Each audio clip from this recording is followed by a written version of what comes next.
नमस्कार पिलामाने मु आपण मानकु study with Mousumi YouTube channel को स्वागत करुची। आज आमे सप्तम श्रेणी साहित्य कुसुम बहिर प्रथम पद्य कला माणिकरे एही पद्यटी को आमे पढ़िबा। कला माणिकरे कवि हेउछंती अभिमन्यु सामंत सिंहार। अभिमन्यु सामंत सिंहार जाजपुर जिला बालियार सामंत परिवार रे 1760 मसीह जन्मग्रहण करथिले। से एही कलामाणिक पद्यटी को विदग्ध चिंतामणि काव्यर 67 छंदरू आनिछंती। आस आमे एही कलामाणिक विषयटी को पढ़िबा।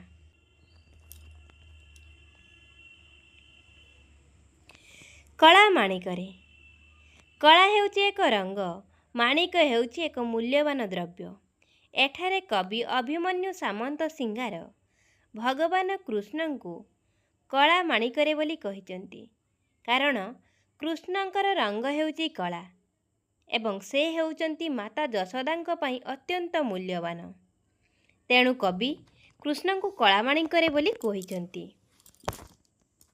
धीरघेन काननरे कृष्ण विलंबित, बात्सल्य ममता घेनी भाळुछंती मात कला माणिकरे। धीरे पंडित घेन सुण, कानन जंगल, विलंबित डेरी, बात्सल्य ममता पिता मातांक स्नेह भाळुछंती, क्रंदन करुछंती बा चिंता करुछंती मात माने मा।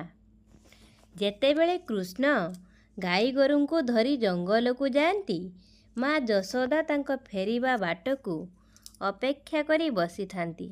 एठारे कवि पंडित मानकू कहिछंती, हे पंडित माने सुण, आजी कृष्णंकर जंगलरू गाई गोरू को धरी फेरिबार विलंब हेबारू माता जशोदा किपरि भावरे क्रंदन करुछंती, किपरि भावरे तांको पई से चिंतित अछंती।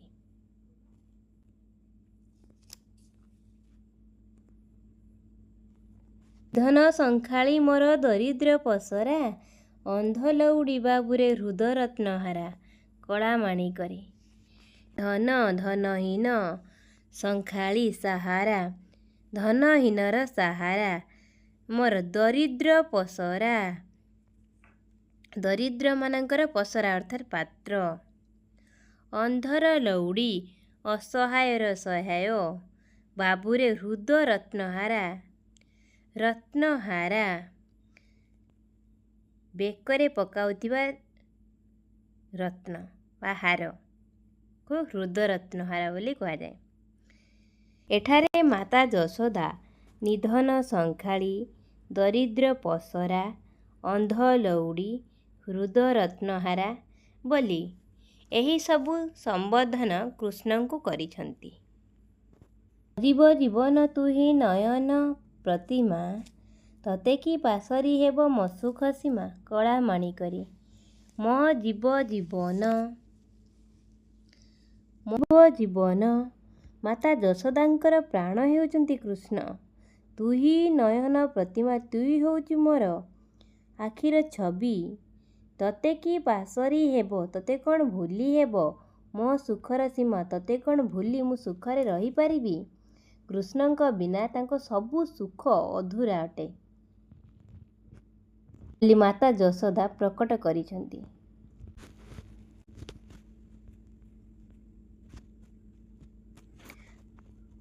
डरू थाऊ अंधार को रखी जाऊ गोरू, जनक जननी सुख काहीं पाई सारो कला माणिकरे।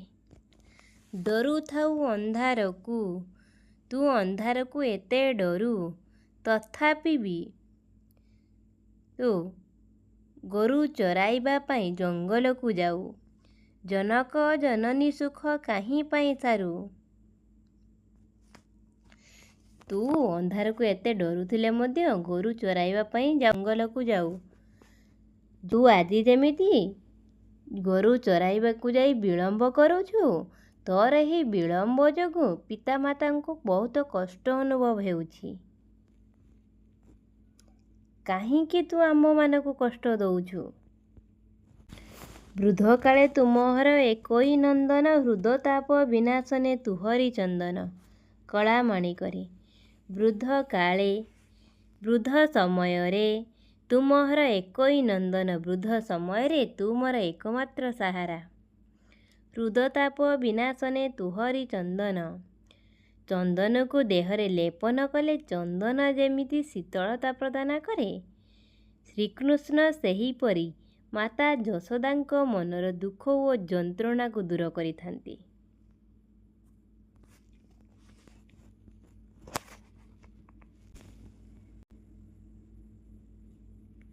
କଟିକା ଅଧାମ ସର ନାରୁଚଇ ତତେ, ନାଚି ଲାଞ୍ଚ ମାଗୁଥାଉ ଲବଣୀ କେମନ୍ତେ। କଳା ମାଣିକରେ।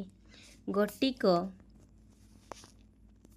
ମାନେ ପେଡ଼ା, ଅଧାମ ରାବିଡ଼ି, ସର, ନରୁଚଇ ତତେ, ଏଗୁଡ଼ା କିଛି ବି ପେଡ଼ା, ରାବିଡ଼ି, ସର ଏସବୁ ତତେ ରୁଚେ ନାହିଁ। ନାଚି ଲାଞ୍ଚ ମାଗୁଥାଉ ଲବଣୀ କେମନ୍ତେ। ତୋର କେବଳ ଲବଣୀ ହିଁ ଦରକାର, ତୁ ସେଇ ଲବଣକୁ ହିଁ ମାଗିଥାଉ। ଏସବୁ ତୋର କିଛି ଆବଶ୍ୟକ ନାହିଁ। ତୋତେ କିଛି ବି ଭଲ ଲାଗେନି। ପେଡ଼ା, ରାବିଡ଼ି, ସର ଏସବୁ ତୋତେ କିଛି ବି ଭଲ ଲାଗେ ନାହିଁ।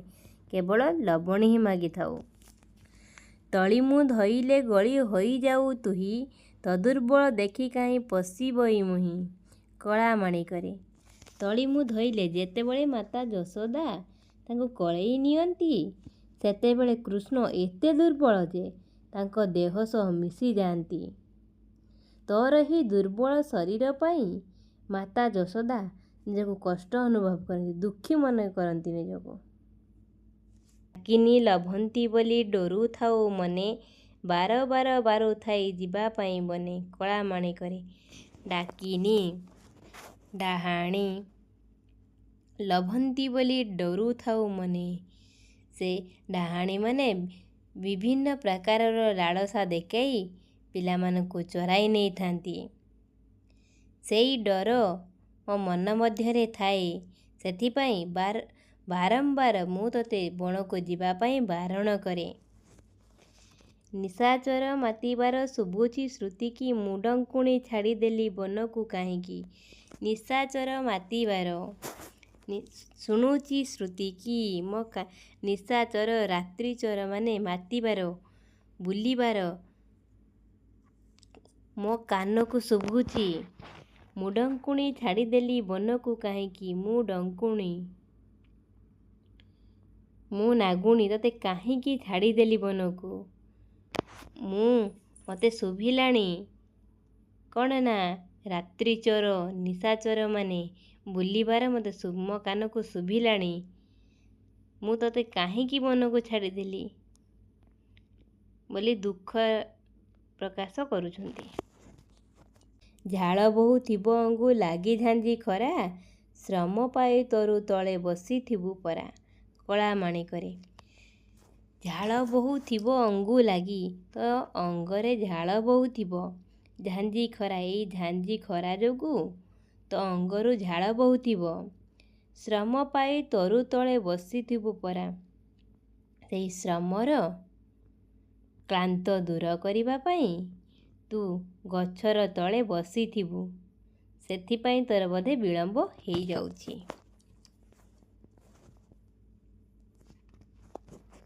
ନେଲୁ ନାହିଁ କାହିଁ ପାଇଁ ତୋ କଠଉ ଛତା, ବନେ କଣ୍ଟା ଲାଗି ହୁଏ ମୃଦୁପାଦ ଚିନ୍ତା। କଳା ମାଣିକରେ। ନେଲୁ ନାହିଁ କାହିଁ ପାଇଁ ତୋ କଠଉ ଛତା। ତୁ ଯେତେବେଳେ ବଣକୁ, ଜଙ୍ଗଲକୁ ଗାଈଗୋରୁ ଚରାଇବା ପାଇଁ ନେଇକି ଗଲୁ, ସେତେବେଳେ ତୋ କଠଉ ଛତା କାହିଁକି ନେଇକି ଗଲୁ ନାହିଁ। ବନେ କଣ୍ଟା ଲାଗି ହୁଏ ମୃଦୁପାଦ ଚିନ୍ତା। ବଣରେ, ଜଙ୍ଗଲରେ ତୋର କୋମଳ ପାଦରେ କଣ୍ଟା ଫୋଡ଼ିଯିବାର ଭୟ ମୋତେ ଲାଗୁଛି, ଚିନ୍ତା ମୋତେ ଲାଗୁଛି। କାନ ଡେରି ଥାଇ ଏକା ତୋ ବେଣୁ ଗୀତକୁ, ଆଜି କିମ୍ପା ଶୁଭୁନାହିଁ ଭାବୁଛି ମନକୁ। କାନ ଡେରି ଥାଇ ଏକା ତୋ ବେଣୁ ଗୀତକୁ। କାନ ଡେରି ଥାଇ ଏକା ତୋ ବେଣୁ ଗୀତକୁ, ଆଜି କିମ୍ପା ଶୁଭୁନାହିଁ ଭାବୁଛି ମନକୁ। କଳା ମାଣିକରେ। କାନ ଡେରି ଥାଇ ଏକା ତୋ ବେଣୁ ଗୀତକୁ, ତୋର ବେଣୁ ଗୀତକୁ ଶୁଣିବା ପାଇଁ, ତୋର ବଂଶୀ ଧ୍ୱନକୁ ଶୁଣିବା ପାଇଁ ମୁଁ କାନ ଡେରିକି ଥାଏ।